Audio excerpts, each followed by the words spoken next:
নমস্কার বন্ধুরা, আমি প্রতিমা আবার চলে আসলাম আপনাদের সামনে দারুণ স্বাদের একটা রেসিপি নিয়ে। আজকে করব সম্পূর্ণ নিরামিষ একটা রেসিপি। শীতের সিজনে সবার ঘরে ফুলকপি তো থাকেই। দেখুন, দুটো ফুলকপি আমি কেটে নিয়েছি। ছোট সাইজের ফুলকপি ছিল ঘরে দুটো, সেটাকে কেটে নিয়েছি। আর 1 চা চামচ পোস্ত, 1 চা চামচ সাদা সর্ষে, এটাকে দিয়ে তৈরি করে নিব দারুণ স্বাদের রেসিপি। দেখুন, কড়াই নিয়ে নিলাম, কড়াইয়ের মধ্যে জল দিয়ে দিলাম।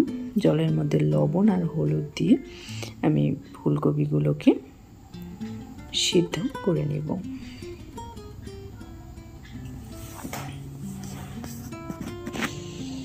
ফুলকপিগুলো দিয়ে ঢাকা দিয়ে আমি বেশ কিছু সময় সিদ্ধ করে নিলাম।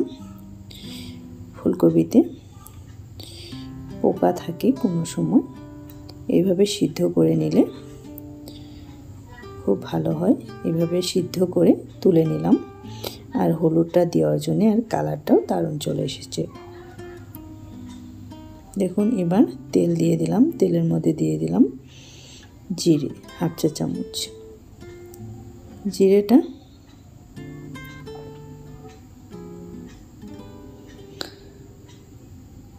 ফোড়ন হয়ে আসা অবধি অপেক্ষা করলাম। দেখুন, এবার ফুলকপিগুলো ফোড়নের মধ্যে দিয়ে দিলাম। এবার আস্তে আস্তে নাড়াচাড়া করে ভেজে নিব বেশ কিছু সময়। ফুলকপির কালার চেঞ্জ হয়ে আসা অবধি ভেজে নিতে হবে। আমি কিন্তু এর মধ্যে কোনো আলু ব্যবহার করিনি, আপনারা চাইলে আলু ব্যবহার করতে পারেন।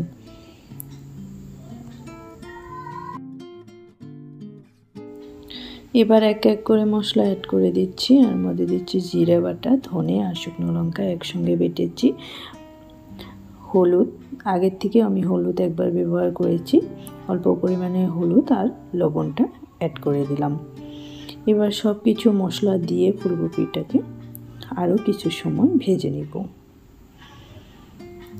দেখুন, মশলাগুলো দিয়েও আমি বেশ কিছু সময় ফুলকপিটা ভেজে নিলাম। আর যে পোস্ত আর সর্ষেটা দিয়েছিলাম সেটাকে বেটে নিয়েছি। একটু জল দিয়ে সেটা অ্যাড করে দিলাম ফুলকপির মধ্যে। এই পোস্ত আর সর্ষে দানা দিয়ে এভাবে একবার ফুলকপির রেসিপি তৈরি করে খেয়ে আমাকে কমেন্টে জানাতে ভুলবেন না কেমন লেগেছে। আমার তো খুব দারুণ লেগেছে। আপনাদের অবশ্যই ভালো লাগবে, অবশ্যই একবার এভাবে ট্রাই করবেন। দেখুন, পোস্ত আর সর্ষে দানাটা দিয়ে একটু ঢাকা দিয়ে বেশ কিছু সময় আমি চাল করে নিয়েছি। এবার দিয়ে দিলাম পরিমাণ মতো জল। জলটা আমি বেশি দিব না, রান্নাটা আমি মাখো মাখো করব। এবার আর একটু সময় ঢাকা দিব। ঢাকা চাপা দিয়ে দিয়ে আমি রান্নাটা করব। দেখুন, ঢাকাটা তুলে নিলাম। এবার ঝোল দিয়েও আমি কিন্তু বেশ কিছু সময় জাল করে নিলাম ফুলকপিটাকে।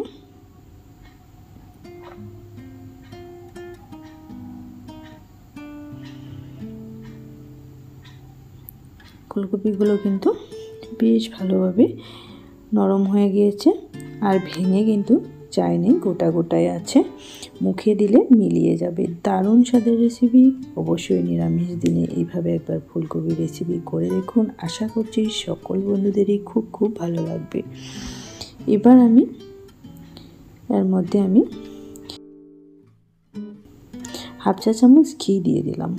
ঘিটা দেওয়ার জন্য এর ফ্লেভারটা দারুণ লাগবে। ঘিটাও অবশ্যই দিবেন, যেহেতু এটা একটা নিরামিষ রান্না।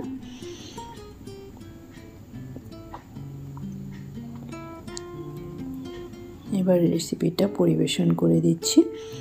সকল বন্ধুদেরকে অনেক ভালোবাসা ও ধন্যবাদ জানাই। আজকের ভিডিও এখানে শেষ করলাম।